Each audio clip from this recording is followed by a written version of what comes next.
Hey loves, the Brandy Johnson here, and I want to give you a rundown of how I've become so multifaceted. You can watch one of my videos and I'm talking slang. I might be cussing. And then you watch another one of my videos and I'm speaking proper English. My grammar is on point and I'm speaking on a higher level that might go above your head, depending on who you are. And I want to explain to you how my life experiences have contributed to me being able to relate to the person all the way at the bottom to the most affluent of individuals. You see, I'm a military brat. I was born in Germany and went to a K through 12 school, so I was exposed to kids my age all the way up through 12th grade. And unfortunately, I was a little pipsqueak when I was younger, so I was picked on relentlessly on the bus. But the good thing about that is, I believe that is what molded me into a person that used to always stick up for the little guy and made sure I made friends with the kids that were misunderstood and maybe a little bit different. But when we came back to the United States, things changed. I went from being able to walk to the store all by myself to don't leave the front yard. And I didn't realize, I didn't understand that we had gone from a very good town in Germany to what would be considered the ghetto of Colorado Springs. So this was in the Plainwood area in Colorado Springs, Colorado. If you're unfamiliar with the area, it's basically an area around what is called Carmel Middle School.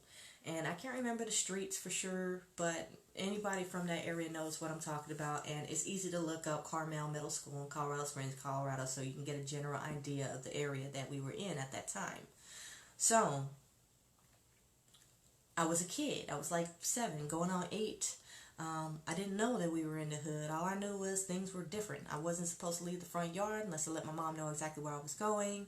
When we first got back, I used to have a skateboard. I left the skateboard in the front yard and went inside, and the next day it was gone. I'd never had anything stolen from me up until that point, and I didn't understand why somebody would take something that wasn't theirs. It wasn't something that was ever explained to me, and I was very hurt. But that's when I realized that the environment was way different. So, let's fast forward a little bit. At that point in time, when my father got back from Germany after we had finished moving and he had retired and everything, I was put back into gymnastics. I initially started basic acrobatics and stuff in elementary school in Germany. And I started up with gymnastics officially again. I want to say about 3rd or 4th grade. And then come middle school, my level of gymnastics talent changed a little bit. I became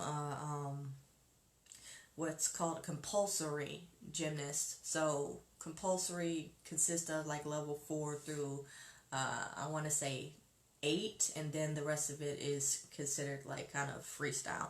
It might have changed since I was a gymnast, but there's a point to what I'm sharing right now. As a gymnast, I was exposed to friends from different backgrounds. Alright? I had friends that lived in houses with elevators in them that we got to visit, and then I had friends with single mothers that lived in an apartment that they could barely afford, but we were still on the same gymnastics team. From various backgrounds and walks of life, I was exposed to it all, but I had always been raised not to basically be colorblind. I didn't understand that there's a difference between black and white and Hispanic and Asian, blah, blah, blah, blah, blah, blah, blah. And it wasn't until I moved to the South that I realized the extent to which people segregate themselves. And so, when I come to you, acknowledging you as my sister queen, and seeing that you come from the bottom, and I tell you that I don't care where you come from, this background that I'm explaining to you helps you understand, like, that's exactly what I mean.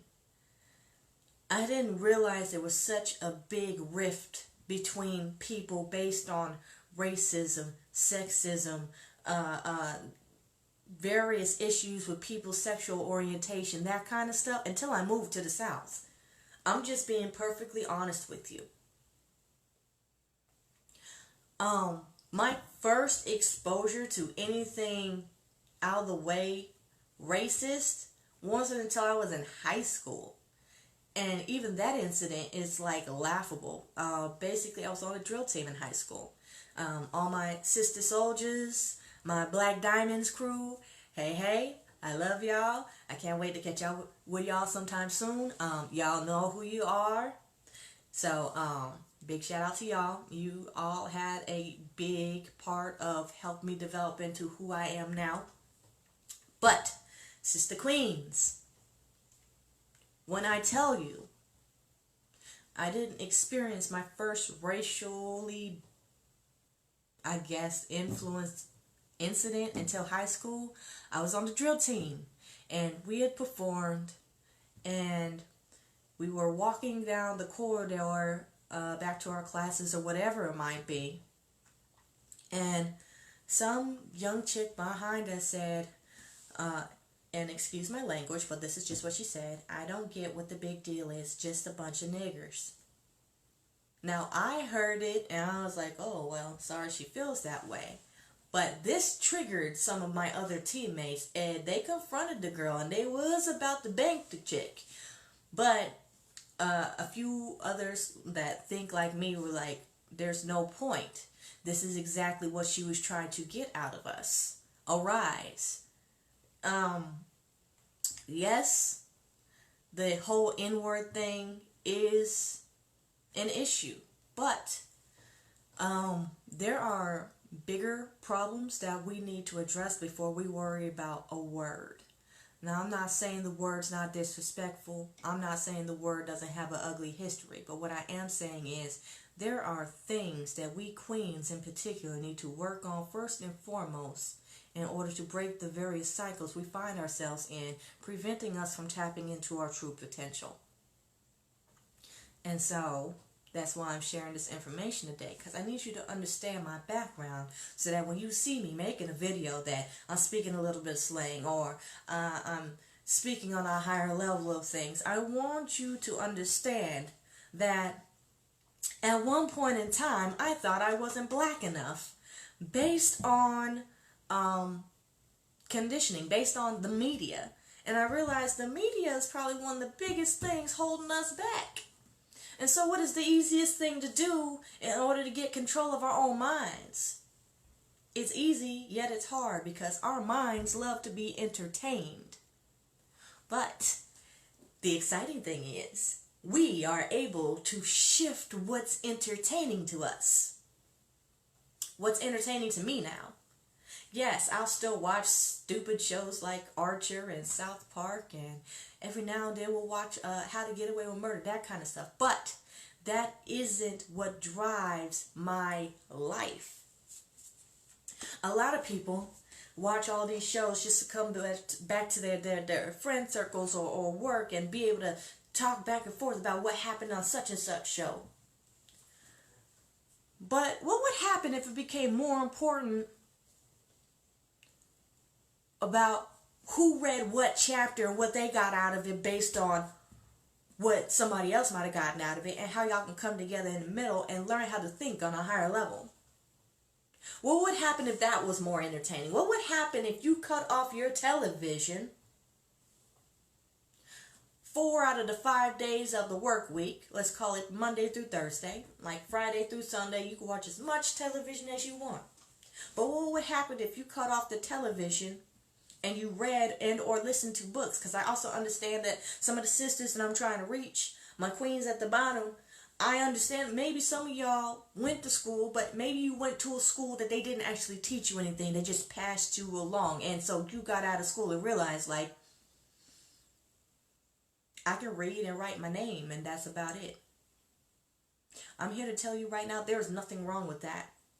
Do we need to work on that? Do we need to improve your reading skills? Absolutely. But because you didn't learn how to read does not make you dumb. And unfortunately, we live in a society that would have you think that you were dumb or somehow mentally deficient because you didn't learn how to read. But there are a lot of people that don't understand that just because you went to school doesn't mean that they were there to actually lift you up and teach you anything. Some of us had parents that we went to school and school was just nothing but a babysitter. They didn't care whether or not we learned anything while we were there. I am fortunate enough to not have parents like that, but I also have friends who do. Again, I tell you, there's nothing wrong if maybe you didn't learn how to read, if you didn't learn arithmetic on a higher level, if you didn't learn certain things so you don't know certain things. That is okay, because what I'm telling you is the information, the principles, the mindset necessary to succeed can be learned through audiobooks. It can be learned by watching various influencers, motivational speakers, and people that bring inspiration on YouTube. But you first had to unplug from the low-level mental midget bullshit that we constantly find ourselves inundated with if we don't pull ourselves out of it. What do I mean by that? The Real Housewives of blah blah. Cut that shit off. Love and Hip Hop. Cut that shit off. Anybody that would speak of drugs, sex, in a way that is disrespectful to ourselves, stop glorifying that mess. Because that's the low-level mental midget bullshit that I'm talking about. That's the stuff that's distracting us. That's the stuff that's keeping us repeating these unnecessary cycles. And on top of it all, we like to think it's cute. That it's popping, that it's popular. No. It's destructive. It's disruptive. It's distracting. And worse than all of that, it's having a bad influence on our youth. You know, the youngsters, the ones that are our future. If you lead them in the wrong direction when they're young, what hope do you have of them coming back to help build the communities that so desperately need rebuilding? It doesn't only start with us. It has to start with us because we are who they watch. Against what you might think. It doesn't matter how many times you tell a kid something, they're going to repeat what they see you do. You are their first influence. You are their first point of reference. You are the person that they first learn to love or they first learn to hate. And it's each one of our responsibilities to step into the person necessary for that child to thrive to their highest capacity. You can't tell a kid that they are capable of anything, yet show them through your actions that low-level stuff is okay. In fact, it's fun. What do I mean by low-level? If you are more concerned with the next episode of Empire versus your child getting their homework done and turning it in on time, your priorities are messed up. If you would rather get home and watch the game rather than sit down and read a good book with your kid, your priorities are messed up. You can do both. But it just means you got to prioritize better. If you know that game's coming on at a certain time, you need to make sure you read that book with that kid before the game. Or make sure you plan to read the book after the game. But it's important to start doing these things.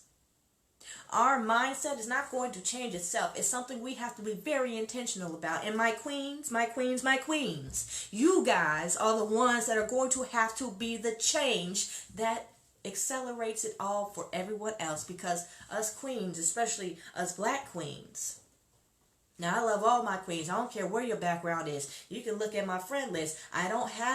I used to have a very diverse friend list, but as you get older, you realize people start to segregate themselves and they stick to their own. I have friends that are absolutely colorblind. They love me for who I am, not the complexion of my skin. not the state of my hair, not the way that I speak. They love me for the personality that comes out of me. Yes, I'm very funny, but yes, I'm very well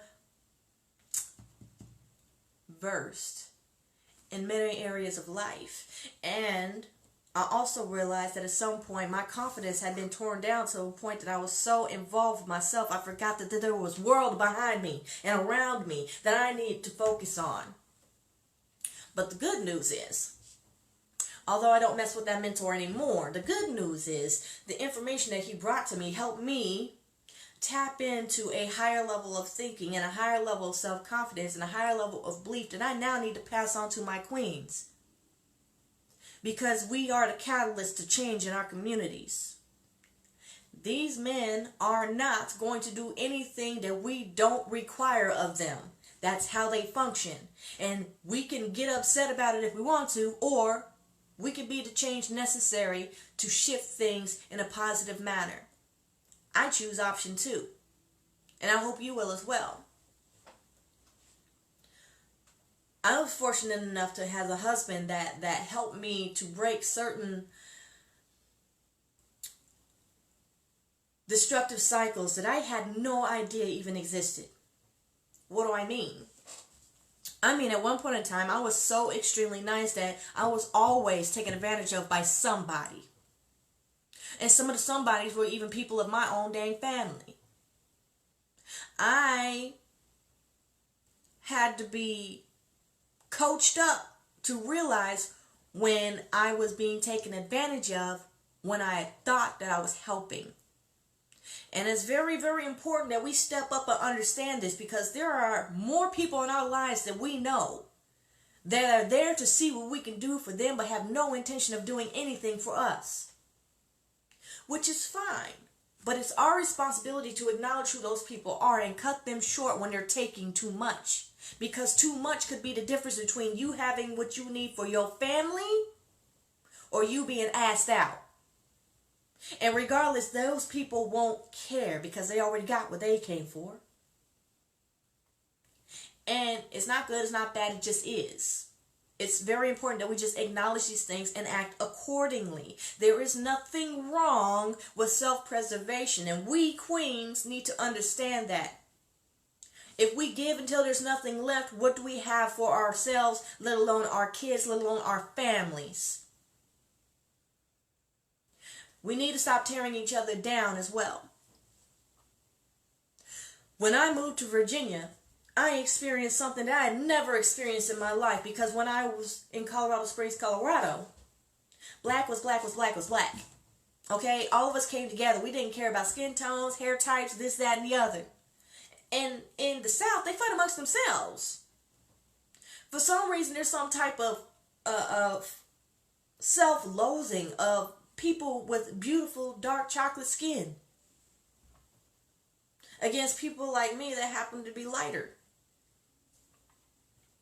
And it's something a lot of people don't understand, but it's a residual effect of times gone past that everybody says you should move on. That happened so long ago. You weren't even a slave.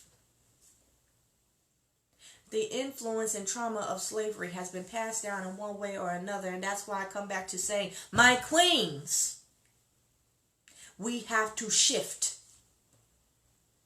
The path that we are on is not conducive to our future being great. Every family has that 1, 2, or 3 people that are tired of the same old, same old. You are who I'm talking to right now. It's okay to want better. It's okay to want to shift the cycle. And it's necessary. But what I'm going to tell you right now is it's not going to be easy. It's not easy. When you come from a family filled with high levels of ignorance, high level of abuse in all of its forms, it's going to be very hard to make the shift. Because the people that say they love you but show you otherwise are the people that you're going to have to acknowledge and possibly cut loose for a while you get things straight in a way that you can come back and teach the way to go to shift the family dynamic in a major way. You're going to be hated on. You're going to be talked about. You might even be fought with physically.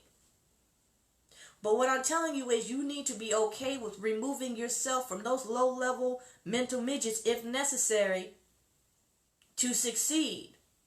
Because if you don't, who will? If I don't, who will?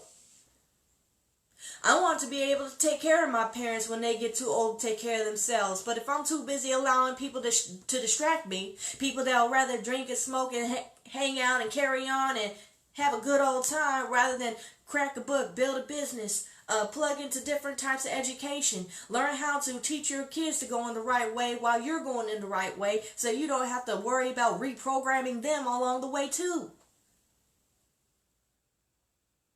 Yeah, you might be having fun in the moment, but what does that contribute to your future? And if you don't understand that your future is coming one way or another and you don't make the changes that you need to in order to direct it in the way that you want it to go, do not be upset at those who acknowledge that they are going to get older and that wisdom doesn't just come with age. It comes with feeding your mind the right things.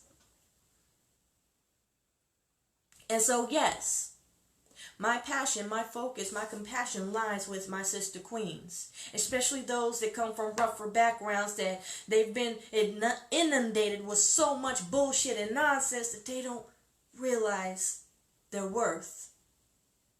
Y'all don't realize your value, but I see it.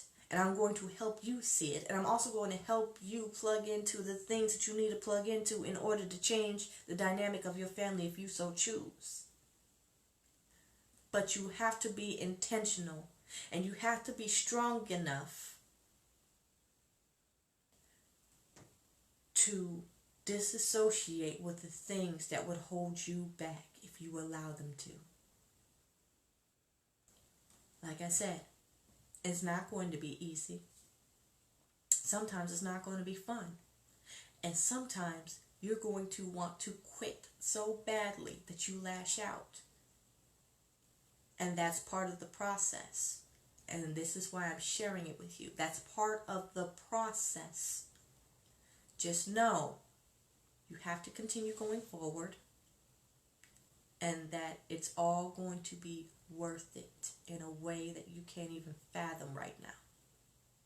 So I love you, my sister queens. This is The Brandy Johnson. And the next video that I do is going to be my story. More of my story. I told you a little bit about my background and how I became the person that's able to speak to the people that come from the very bottom to the people that reside at the top already. I want to bring them together, but I need your help to do that. And in order to do that, I need to provide help to you first. More again soon. Later.